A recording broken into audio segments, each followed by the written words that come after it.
ചില കൊച്ചു കാര്യങ്ങൾക്ക് വലിയ ഇമ്പോർട്ടൻസ് ഉണ്ടെന്നേ. നമ്മുടെ ആശുപത്രിയിൽ പലപ്പോഴും ചെറുതൊന്നും ഇല്ലാതെ നിങ്ങൾ ചിന്തിക്കും.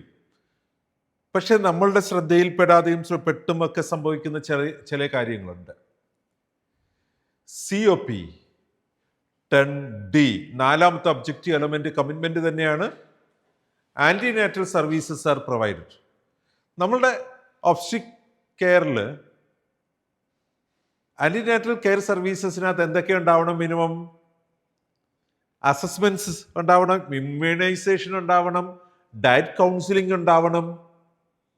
അവർ പല തവണ ഫ്രീക്വൻ്റ് ആയിട്ട് വിസിറ്റ് ചെയ്ത് അവരുടെ ഹെൽത്ത് കണ്ടീഷൻസ് ചെക്ക് ചെയ്ത് പോകണം. അപ്പോൾ ഓരോ പേഷ്യൻറ്റിനും ഇതിന് കൃത്യമായിട്ട് അതിനെ മാനേജ് ചെയ്യാനായിട്ട് ഒരു ആൻറ്റിനേറ്റൽ കാർഡ് നമ്മൾ പ്രൊവൈഡ് ചെയ്യുന്നുണ്ടാവണം.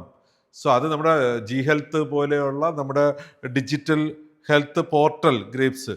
അതിനൊരു കാരണം, ഒരമ്മയാകാനുള്ള കാത്തിരിപ്പോളം വരുമോ മറ്റെന്തും?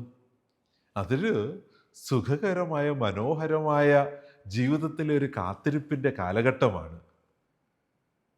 ആ ഒരു assessment, nutrition counselling, diet counselling എന്ന് പറഞ്ഞ ഫ്രീക്വൻറ്റ് വിസിറ്റുകൾ, ദേ വിൽ എൻജോയ്. നമ്മുടെ ഹോസ്പിറ്റലിന് മറ്റു പലതും പരാതികളുടെ പരിഹരിക്കലാണെങ്കിൽ ഇതൊരു കാത്തിരിപ്പിൻ്റെ കാലഘട്ടത്തിൻ്റെ തുടർച്ചയാണ് COP 10D.